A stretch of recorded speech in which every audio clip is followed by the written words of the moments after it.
नमस्कार साथियों, ग्लोबल ज्ञान में आपका स्वागत है। आज हम एक दूसरी बिंदु पे चर्चा करना चाहेंगे। सविनय अवज्ञा आंदोलन और बिहार। उस समय में इस विषय का क्या महत्व है और आज भी क्या महत्व है, इस बिंदु को लेकर के हम आगे भी चर्चा करेंगे। पर सविनय अवज्ञा आंदोलन का प्रस्ताव दिसंबर 1929 में कांग्रेस के लाहौर अधिवेशन में पारित किया गया। इसी अधिवेशन में पूर्ण स्वराज का प्रस्ताव भी पारित किया गया, जिसमें कहा गया कि ब्रिटिश शासन को स्वीकार करना मनुष्य और ईश्वर दोनों के प्रति पाप करना है। 26 जनवरी 1930 को पूर्ण स्वतंत्रता की घोषणा की गई और गांधी जी को सविनय अवज्ञा आंदोलन को शुरू करने का अधिकार दिया गया। गांधी जी ने आंदोलन से पूर्व वायसराय इरविन के समक्ष 2 मार्च 1930 को 11 सूत्रीय मांगे पेश की तथा कहा कि इन्हें सरकार यदि स्वीकार करती है तो आंदोलन नहीं छेड़ा जाएगा, किंतु वायसराय इरविन ने इन मांगों को अस्वीकार कर दिया।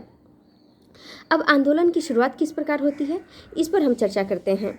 12 मार्च 1930 को प्रसिद्ध दांडी यात्रा द्वारा गांधी जी ने आंदोलन की शुरुआत की, जिसमें उन्होंने अपने चुने हुए 78 अनुयायियों के साथ साबरमती से दांडी तक लगभग 200 मील की पैदल यात्रा की और 6 अप्रैल 1930 को समुद्र तट पर एक मुट्ठी नमक उठाकर कानून का उल्लंघन किया।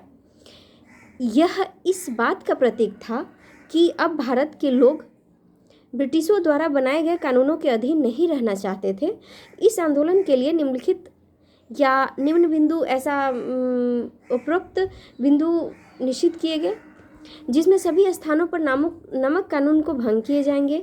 विद्यार्थियों को कॉलेज, सरकारी सेवकों को अपनी सेवाओं का तथा वकीलों को न्यायालय का बहिष्कार करना चाहिए। विदेशी कपड़ों की होली जलाई जाए। महिलाएं शराब की दुकानों के बाहर धरना देंगी। सरकार को किसी भी प्रकार का कर नहीं दिया जाएगा। इसके अलावा अन्य गतिविधियों में शामिल थे जुलूस निकालना, सभाएं आयोजित करना, पंपलेट बांटना तथा राष्ट्रीय झंडे को सलामी देना आदि। आंदोलन का प्रभाव देश के अन्य हिस्सों में भी बहुत व्यापक रूप से पड़ा। बिहार भी इससे अछूता नहीं रहा। बिहार में भी नमक सत्याग्रह शुरू करने के लिए 6 अप्रैल 1930 की तिथि निश्चित की गई। डॉक्टर राजेंद्र प्रसाद द्वारा आंदोलन की रूपरेखा तैयार की गई। जवाहरलाल नेहरू ने भी इस संबंध में बिहार प्रांत का दौरा किया।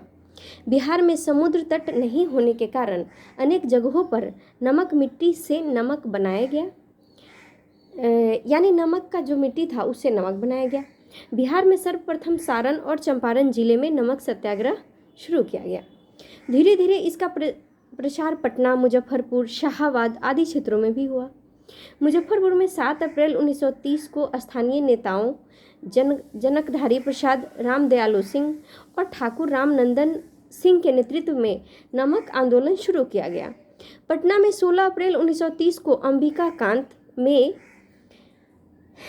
सिंह के नेतृत्व में नमक कानून तोड़ा गया।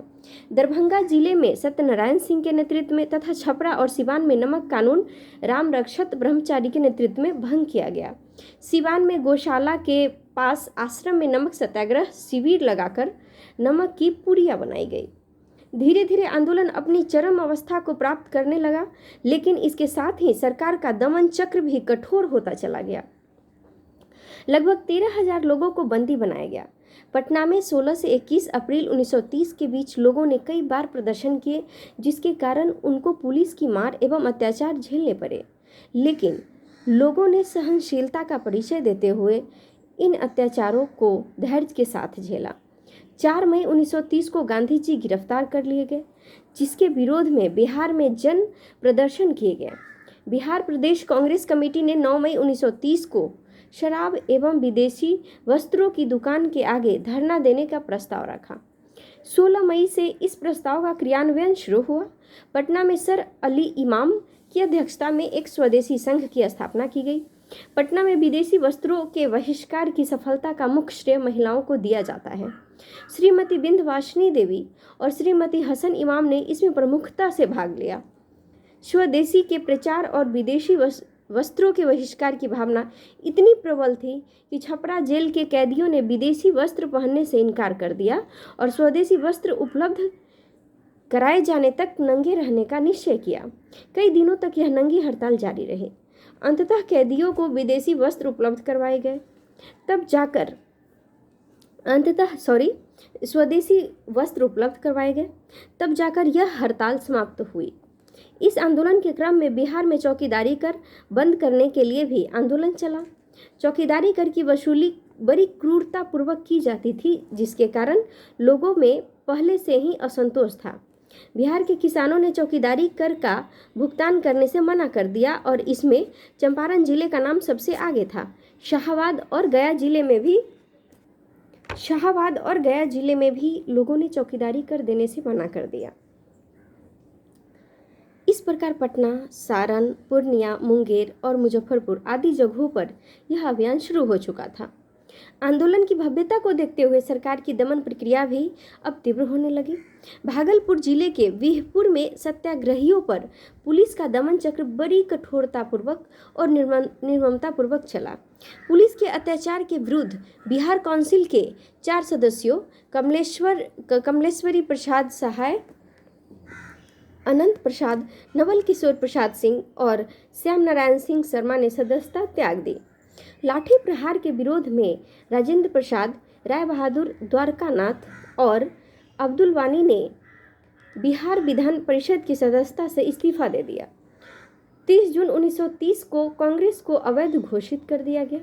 15 जुलाई को राजेंद्र प्रसाद को गिरफ्तार कर 6 महीने के लिए जेल भेज दिया गया।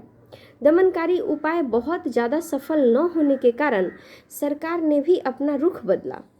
अतः 5 मार्च 1931 को गांधी इरविन समझौता हुआ, जिसके बाद कांग्रेस नेताओं की रिहाई आरंभ हुई और आंदोलन स्थगित हो गया। फिर अगर आगे चलकर ब्रिटिश सरकार और भारतीय नेताओं के बीच द्वितीय गोलमेज वार्ता हुई, जो कि विफल रही। इसके फलस्वरूप आंदोलन पुनः आरंभ हो गया। 4 जनवरी 1932 को ब्रिज किशोर प्रसाद, राजेंद्र प्रसाद, मथुरा प्रसाद, कृष्ण वल्लभ सहाय, जगत नारायण लाल आदि को बंदी बना लिया गया। 26 जनवरी 1932 को भी समस्त बिहार में स्वाधीनता दिवस मनाया गया। इसके विरुद्ध सरकार ने निर्दयतापूर्वक ढंग से दमन प्रारंभ किया।